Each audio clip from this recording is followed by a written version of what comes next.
चलिए जानते हैं कि आखिर क्यों जारी हुआ राहुल और सोनिया को ईडी का समन। आखिर क्या है national Herald case, Rahul Sonia पर ईडी ने लगाए हैं कौन से आरोप। कांग्रेस सांसद राहुल गांधी नेशनल हेराल्ड अखबार से जुड़े मनी लॉन्ड्रिंग केस में पूछताछ के लिए सोमवार को ईडी के सामने पेश हो रहे हैं। ईडी ने इस मामले में पूछताछ के लिए इस महीने की शुरुआत में कांग्रेस अध्यक्ष सोनिया गांधी और पार्टी सांसद राहुल गांधी को समन जारी किया था। ईडी ने सोनिया को 8 जून को और राहुल को 13 जून को पेश होने को कहा था, लेकिन सोनिया गांधी के समन जारी होने के बाद कोरोना पॉजिटिव होने की वजह से ईडी ने उनसे पूछताछ की तारीख 23 जून तक के लिए बढ़ा दी है। ईडी का ये केस ट्रायल कोर्ट के उस आदेश पर आधारित है जिसमें उसने इनकम टैक्स डिपार्टमेंट को नेशनल हेराल्ड मामले की जांच और सोनिया राहुल के टैक्स असेसमेंट का आदेश दिया था। कांग्रेस ने ईडी का समन जारी होने के बाद इसे बदले की राजनीति करार दिया और कहा कि उनके नेता सरकार के दबाव के आगे झुकेंगे नहीं।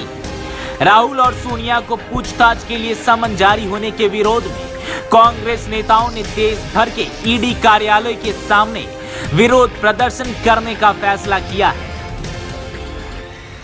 ऐसे में चलिए जानते हैं कि आखिर क्यों जारी हुआ राहुल और सोनिया को ईडी का समन। आखिर क्या है national Herald case, Rahul Sonia पर ईडी ने लगाए हैं कौन से आरोप। बीजेपी नेता सुब्रमण्यम स्वामी ने 2012 में दिल्ली के पटियाला हाउस कोर्ट में एक याचिका दाखिल करते हुए सोनिया गांधी, राहुल गांधी और कांग्रेस के ही मोतीलाल वोरा, ऑस्कर फर्नांडिस, सैम पित्रोदा और सुमन दुबे पर घाटे में चल रहे नेशनल हेराल्ड अखबार को धोखाधड़ी और पैसे की हेराफेरी के जरिए हड़पने का आरोप लगाया था। आरोप के मुताबिक इन कांग्रेसी नेताओं ने नेशनल हेराल्ड की संपत्तियों पर कब्जा के लिए यंग इंडिया लिमिटेड यानी YIL नामक ऑर्गेनाइजेशन बनाया और उसके जरिए नेशनल हेराल्ड का प्रकाशन करने वाली एसोसिएटेड जर्नल लिमिटेड यानी AJL का अवैध तरीके से अधिग्रहण कर लिया। स्वामी का आरोप था कि ऐसा दिल्ली के बहादुर शाह जफर मार्ग स्थित हेराल्ड हाउस की 2000 करोड़ रुपए की बिल्डिंग पर कब्जा करने के लिए किया गया था। स्वामी ने 2000 करोड़ रुपए की कंपनी को केवल 50 लाख रुपए में खरीदे जाने को लेकर सोनिया गांधी, राहुल गांधी समेत केस से जुड़े कांग्रेस के अन्य वरिष्ठ नेताओं के खिलाफ आपराधिक मुकदमा चलाने की मांग की थी। इस मामले में जून 2014 में कोर्ट ने सोनिया, राहुल समेत अन्य आरोपियों के खिलाफ समन जारी किया। अगस्त 2014 में ईडी ने इस मामले को स्वतः संज्ञान में लेते हुए मनी लॉन्ड्रिंग का केस दर्ज किया। दिसंबर 2015 में दिल्ली के पटियाला कोर्ट ने सोनिया, राहुल समेत सभी आरोपियों को जमानत दे दी। अब ईडी ने इसी मामले की जांच के लिए सोनिया और राहुल को समन जारी किया है। जिस नेशनल हेराल्ड अखबार से जुड़े मामले में सोनिया और राहुल को ईडी ने समन भेजा है, उसे 1938 में जवाहरलाल नेहरू ने 5000 स्वतंत्रता सेनानियों के साथ मिलकर शुरू किया था।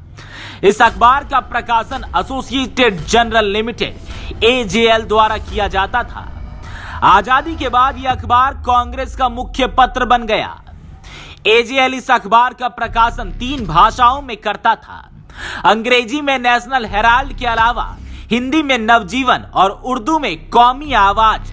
धीरे धीरे अखबार घाटे में चला गया और अखबार से मिले 90 करोड़ रुपए के कर्ज के बावजूद 2018 में बंद हो गया। 2010 में यंग इंडिया प्राइवेट लिमिटेड नामक नया ऑर्गेनाइजेशन बना, जिसने नेशनल हेराल्ड को चलाने वाले AJL का अधिग्रहण कर लिया। YIL के बोर्ड ऑफ डायरेक्टर्स में सोनिया गांधी और राहुल गांधी शामिल थे। YIL में सोनिया और राहुल की हिस्सेदारी 76% थी और बाकी 24% हिस्सेदारी मोतीलाल वोरा और ऑस्कर फर्नांडिस के पास थी। मोतीलाल वोरा का 2020 और ऑस्कर फर्नांडिस का 2021 में निधन हो चुका है। इसके बाद कांग्रेस ने एजेएल के 90 करोड़ रुपए लोन को वाईएल को ट्रांसफर कर दिया।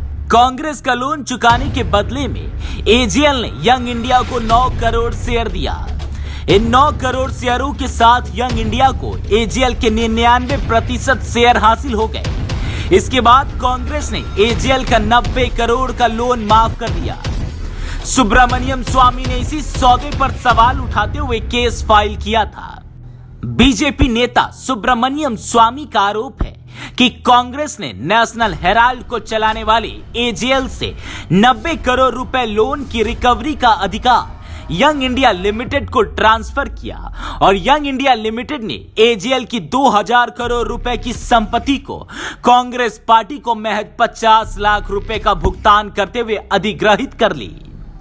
स्वामी का आरोप है कि नेशनल हेराल्ड को चलाने वाली एजेएल कंपनी पर कांग्रेस ने बकाया 90 करोड़ के लोन को चुकाने के लिए राहुल सोनिया की यंग इंडिया लिमिटेड ने 50 लाख रुपए का भुगतान किया।